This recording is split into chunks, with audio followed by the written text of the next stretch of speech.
Bonjour. Je vais vous parler d'une histoire vraie, l'histoire de Mehdi. Mehdi est un jeune Français issu de l'immigration qui a grandi à Trappes, dans un quartier populaire, comme on dit. Son père est chez PSA, sa mère ne travaille pas. Mehdi a 5 frères et sœurs. Il va à l'école, bien entendu, et comme beaucoup de jeunes de son quartier, il est orienté vers une filière technologique. Il passe un bac techno en gestion, qu'il obtient de manière honorable. Et là, il prend une décision qui est d'arrêter l'école. Mehdi est convaincu que l'école n'a pas grand-chose à lui apporter, il ne se voit pas d'avenir, et puis il a envie de gagner sa vie. Alors il décide d'arrêter l'école pour aller chez PSA, avec l'aide de son père.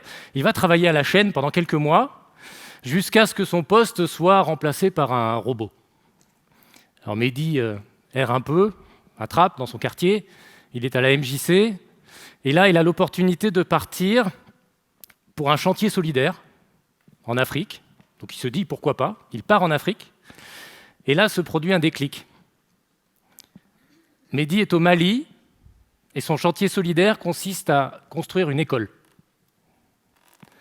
Et là, il se rend compte de l'importance de l'école dans les yeux des gamins du village. Il se dit qu'il est peut-être passé à côté de quelque chose. Alors il revient en France, il reprend les études, et aujourd'hui, Mehdi est en double formation à l'ESSEC et à Sciences Po Paris, et il est dans la promo de l'héritier de la famille Peugeot, pour qui il travaillait quelques années encore avant.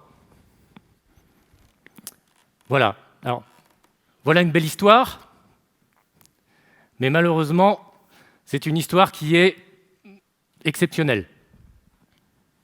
Ce n'est pas les bonnes slides, tant pis, je vais me débrouiller.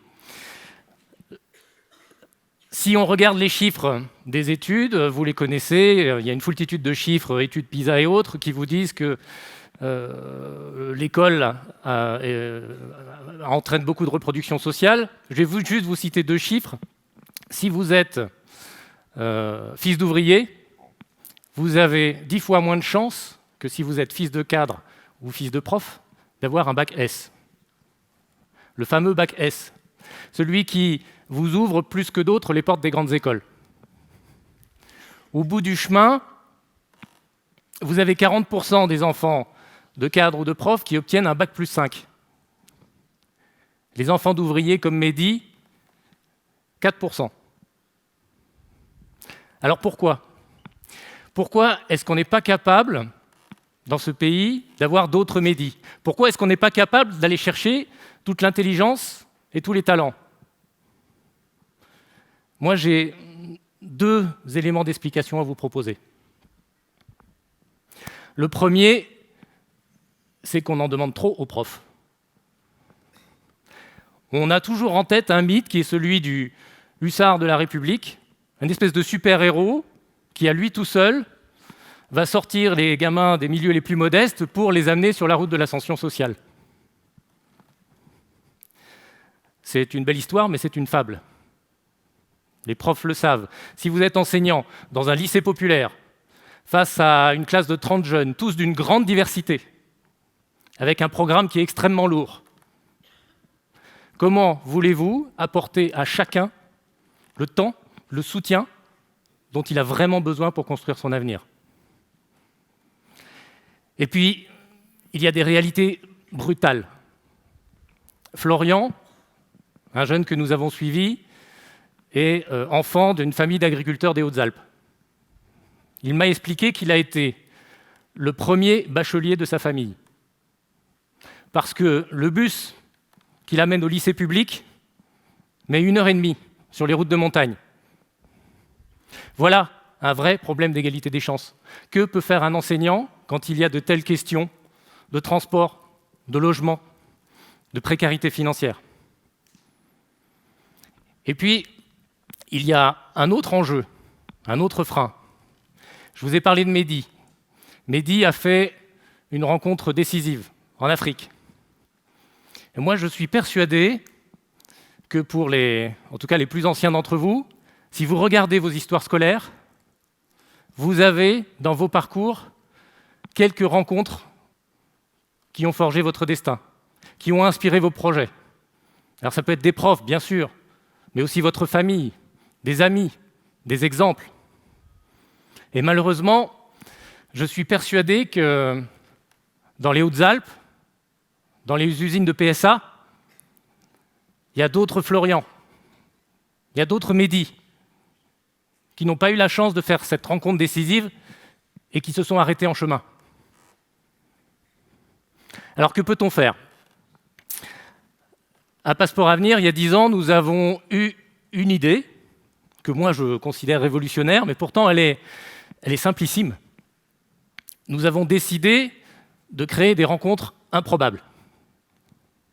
Des rencontres entre des mondes, des univers, des gens qui ne se parlent pas, qui ne se connaissent pas, et qui pourtant vivent souvent à quelques kilomètres les uns des autres.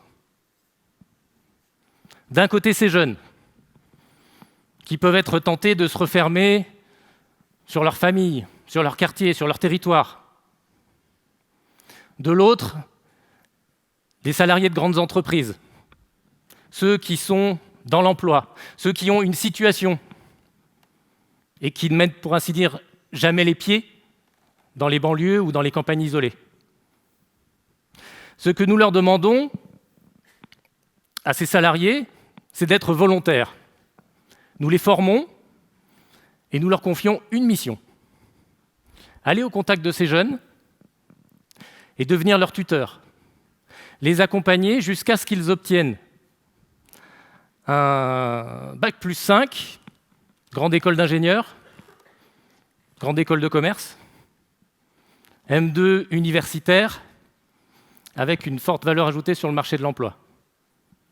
Et c'est comme ça que nous avons rencontré Mehdi, quand il a repris ses études. Et il a eu 3 tuteurs qui se sont succédés jusqu'à aujourd'hui. Alors un tuteur, à quoi ça sert ? Déjà, des informations très pratiques. Un tuteur, ça va vous aider à connaître l'entreprise, à connaître les métiers, même au-delà de l'entreprise, à savoir les salaires, à savoir vous présenter, à trouver un stage, une alternance, à acquérir un début de réseau professionnel. Tout ce que vos profs, avec la meilleure volonté du monde, ou votre famille, ne peut pas vous apporter. Et puis, il y a une autre dimension dans le tutorat. Le tutorat, c'est aussi un regard bienveillant, du temps, du recul. Quelqu'un qui a un lien personnel avec vous, un lien intergénérationnel, qui va vous permettre de restaurer votre confiance en vous et qui va vous permettre de grandir. Je vais vous parler de Marcel. Marcel est née au Cameroun. Elle est arrivée en France à 9 ans. Marcel a galéré. Sa mère est arrivée célibataire. Elles ont vécu dans des foyers. Marcel s'est accrochée jusqu'au bac. Elle obtient des bonnes notes au bac. Et elle décide d'aller en fac. Quand d'autres élèves, dans la même classe, avec des moins bons résultats, se sont lancés dans des classes prépa. Marcel estime que ces grandes écoles, ça n'est pas son destin, ça n'est pas pour elle, qu'elle ne pourra pas se l'offrir. Quelques années après, elle nous a rencontrés, elle s'est accrochée. Marcel finit cette année Kedge Business School à Bordeaux. Elle est cofondatrice d'une start-up qui couvre l'Afrique et l'Europe, et elle vient d'être désignée comme un des 30 talents de l'Afrique de demain par le magazine Forbes. Des histoires comme celle-là, je peux vous en raconter 1000, même 1367 exactement. Ce sont le nombre de jeunes que nous suivons cette année, chacun avec un tuteur formé.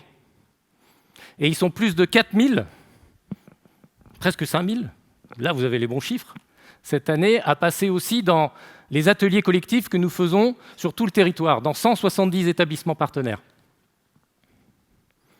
Alors, ce qui nous intéresse à Passeport Avenir, c'est pas d'aller accompagner quelques élèves ultra méritants, quelques arbres qui cachent la forêt. Ceux qui nous intéressent, ce sont ceux qui passent par des filières pro, des filières techno, des BTS, ceux qui arrêtent avant de reprendre les études, tous ceux qui ont un parcours atypique et un talent à révéler. Et je peux vous dire que ça marche. Je vais essayer d'avoir les bons chiffres. Quelques résultats. 90% des jeunes que nous suivons à partir du bac accèdent aux grandes écoles. C'est le même score chaque année, depuis 10 ans. 100% des jeunes que nous avons suivis trouvent un emploi dans les 6 mois après leur diplôme. Voilà ce qu'on peut faire avec l'école. À ses côtés, si on l'aide. Alors une fois qu'on a dit ça, il ne faut peut-être pas s'arrêter là. On est très heureux d'avoir accompagné quelques belles histoires individuelles. Quelques milliers par an, 18 000 en 10 ans. Si on s'arrête là, on pourra dire qu'on a fait un bon boulot, mais rien d'extraordinaire. La suite de l'histoire, ce sont des jeunes comme Mehdi, Marcel, Florian, tous ceux qui sont diplômés, qui sont en train de la raconter. Ce que nous leur demandons maintenant, c'est de prendre le pouvoir. Dans les entreprises qu'ils vont rejoindre, dans celles qu'ils vont créer, il faut qu'ils commencent à gravir les échelons. L'objectif, au bout du compte, grâce à leur diplôme, grâce au réseau, grâce à la confiance qu'on leur a instillée, c'est de faire en sorte d'avoir toute une génération de dirigeants d'entreprises qui seront issus des milieux populaires, des minorités, en France et ailleurs, car ce n'est pas qu'un problème français. Ces futurs dirigeants, ils seront dirigeants par leur histoire. Ils seront différents par leur histoire. Ce sont des jeunes qui ont fait preuve de persévérance, de résilience, de courage. Ils savent naviguer entre les mondes. Ils ont des identités complexes, multiples. Et ils ne renoncent à rien. Mehdi me raconte que chaque matin, il change d'univers. Quand il prend le train, qu'il quitte son quartier, ses copains d'enfance, qu'il rejoint la grande école et ses nouveaux amis. Un autre jeune me disait qu'il n'avait plus le cul entre deux chaises. Il a maintenant le sentiment de pouvoir s'asseoir confortablement sur chacune. Ils seront différents aussi par leur pratique. Ils ont connu les inégalités, des difficultés, la hasse, pour ceux qui connaissent. Moi, je suis persuadé qu'ils seront des dirigeants d'entreprises différents, peut-être plus vertueux, peut-être plus responsables, parce qu'ils sont plus proches des vrais enjeux du monde. Et j'y crois parce que je les vois déjà agir.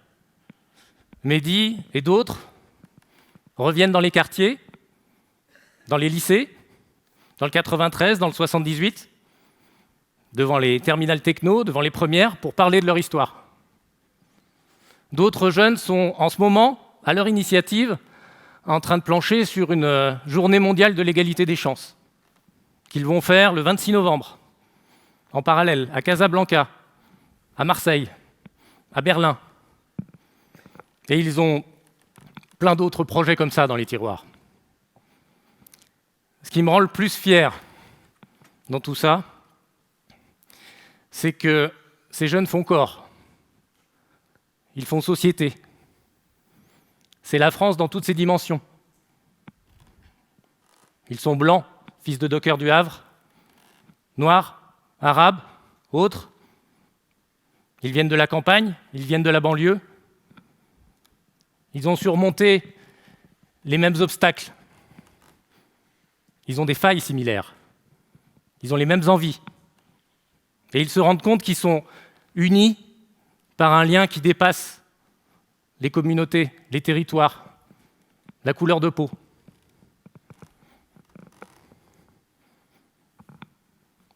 Je voulais vous montrer leurs photos. Quelques-uns d'entre eux. Marcel, Mehdi, Florian sont là. Un jour, les promos de grandes écoles, les réunions de patrons, les réunions dans cette salle ressembleront un peu plus à cette image. Et je voudrais terminer avec le mot de la fin pour Mehdi. Quelque chose qu'il m'avait écrit quelques jours après les événements de janvier. Vous m'avez appris que je n'avais pas à choisir